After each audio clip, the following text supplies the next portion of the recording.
Hello friends, வணக்கம். Welcome to Anitha's healthy kitchen. இன்னைக்கு நம்ம கிச்சன்ல பார்க்க போறது ஒரு அருமையான வெண்டைக்காய் மசாலா. வெண்டைக்காய் எப்பவுமே நம்ம ஒரே மாதிரி செய்யாம இந்த மாதிரி டிஃப்ரெண்டா செஞ்சோம்னா ரொம்ப நல்லா இருக்கும். இந்த வெண்டைக்காய் மசாலா சப்பாத்தி சாதம் ரெண்டுத்துக்குமே ரொம்ப நல்லா இருக்கும். இப்போ வாங்க அந்த சூப்பரான வெண்டைக்காய் மசாலா எப்படி செய்யலாம்னு பார்க்கலாம். இந்த மாதிரி ஹெல்த்தியான ரெசிபீஸை தொடர்ந்து பார்க்கணுன்னு ஆசைப்பட்டீங்கன்னா கண்டிப்பாக சப்ஸ்கிரைப் பண்ணிட்டு பாருங்க. அதோட கூடவே இருக்கிற பெல் ஐக்கனையும் அழுத்துங்க. அப்போதான் நான் போடுற வீடியோஸோட நோட்டிஃபிகேஷன் உங்களுக்கு கிடைச்சிட்டு இருக்கும். சரி, இப்போ வாங்க ஸ்டார்ட் பண்ணலாம். வெண்டைக்காய் மசாலா செய்யறதுக்கு ஃபர்ஸ்ட் வெண்டைக்காய் 200 கிராம் நல்லா கழுகி சுத்தம் பண்ணிட்டு நல்லா காட்டன் துணியால் தொடச்சி எடுத்துடணும். அதுக்கப்புறமா இந்த மாதிரி கட் பண்ணிட்டு நம்ம எடுத்துக்கலாம். இப்போ ஒரு கடாயை சூடு பண்ணிக்கலாம். கடாய் சூடானதும் அதில் 1 டேபிள் ஸ்பூன் எண்ணெயை விட்டுக்கலாம். எண்ணெய் சூடானதும் இதுல நம்ம ஏற்கனவே கட் பண்ணி வச்சிருக்கிற வெண்டைக்காயை சேர்த்துக்கலாம். வெண்டைக்காய் பிஞ்சு வெண்டைக்காவா இருந்தா இந்த மசாலாவுக்கு ரொம்பவே டேஸ்டா இருக்கும். வெண்டைக்காய் சேர்த்து இந்த அளவுக்கு வதங்கினா போதும். இப்போ நம்ம வெண்டைக்காவை எடுத்து வச்சிடலாம்.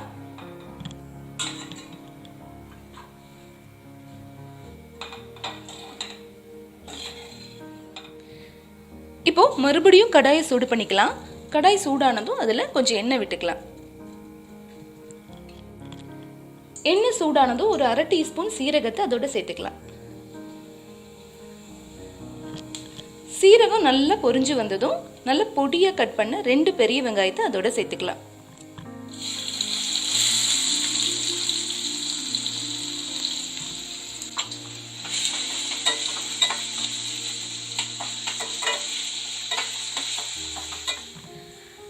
நம்ம சேர்த்த வெங்காயம் இந்த அளவுக்கு நல்லா வதங்கினதுக்கு அப்புறமா நம்ம இஞ்சி பூண்டு பேஸ்ட் சேர்க்கலாம். இஞ்சி பூண்டு பேஸ்ட் 1 டீஸ்பூன் போதும்.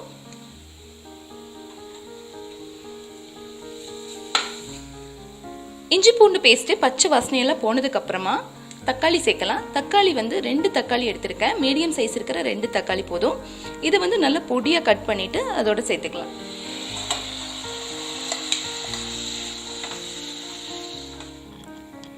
தக்காளி சேர்த்ததுக்கு அப்புறமா கொஞ்சம் உப்பு அதோட சேர்த்துக்கலாம். தக்காளி சீக்கிரமா வதங்கி வரக்காக.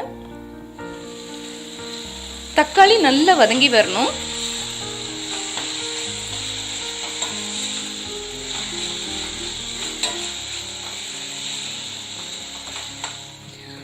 தக்காளி இந்த அளவுக்கு நல்லா வதங்கி வந்ததுக்கு அப்புறமா நம்ம மசாலா பொடியெல்லாம் சேர்க்கலாம். 1/2 டீஸ்பூன் மல்லித்தூள், 2 டீஸ்பூன் மிளகாய்த்தூள். மிளகாய்த்தூள் உங்க காரத்துக்கு ஏற்ற மாதிரி நீங்க சேர்த்துக்கங்க. 1 டீஸ்பூன் கரம் மசாலா. கடைசியா 1/2 டீஸ்பூன் சீரகத்தூள் சேர்த்துட்டு ஒரு 1 நிமிஷம் நல்லா வதக்கலாம்.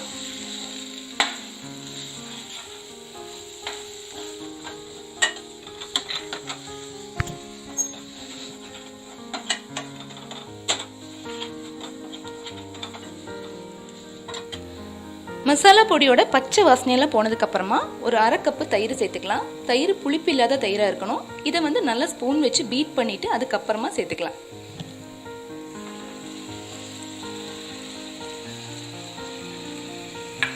தயிர் சேர்க்கிறப்ப நம்ம ஸ்டவ்வை லோ ஃப்ளேம்ல வச்சுக்கணும்.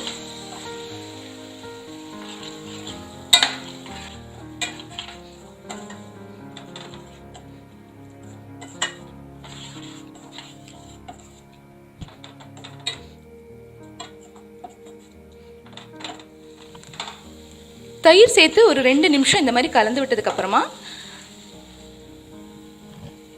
தேவையான அளவு உப்பை சேர்த்துக்கலாம்.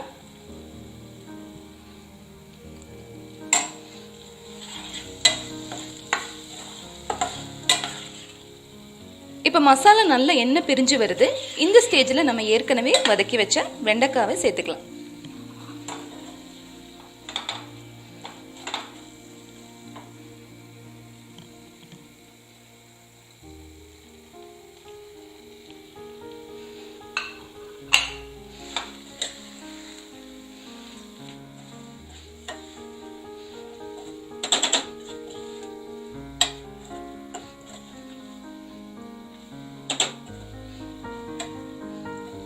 வெண்டைக்காயில இந்த மசாலாலாம் நல்லா பிடிக்கணும். அதுக்காக நம்ம ஒரு 2 நிமிஷம் இதை மூடி வச்சு வேக வைக்கலாம். 2 நிமிஷம் ஆயிடுச்சு. மசாலா எல்லாம் வெண்டைக்காவோட நல்லா சேர்ந்தாச்சு. இப்போ நம்ம கிரேவிக்கு தேவையான அளவு தண்ணியை சேர்த்துக்கலாம். நான் வந்து ஒரு கப்பு தண்ணியை சேர்த்துக்கிறேன்.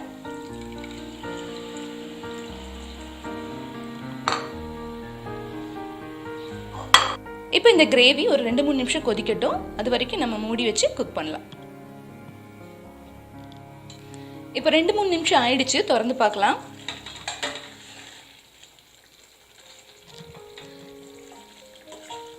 வெண்டைக்காய் மசாலா நல்லா ரெடி ஆயிடுச்சு. இப்போ கடைசியாக இதில் கொஞ்சம் கசூரி மேத்தியை சேர்த்துக்கலாம். இது நல்ல ஃப்ளேவரை கொடுக்கும் நம்ம மசாலாவுக்கு.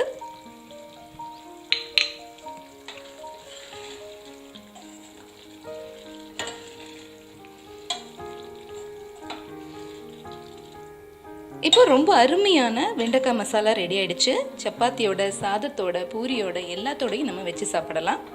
இந்த ரெசிபி உங்களுக்கு ரொம்ப பிடிச்சிருந்ததுன்னா கண்டிப்பாக வீட்டில் ட்ரை பண்ணி பாருங்கள். அதோட லைக் பண்ணுங்கள், ஷேர் பண்ணுங்கள், சப்ஸ்கிரைப் பண்ணுங்கள். இதே மாதிரி ஹெல்த்தியான ரெசிபிஸோட அடுத்த வீடியோவில் நான் உங்களை சந்திக்கிறேன்.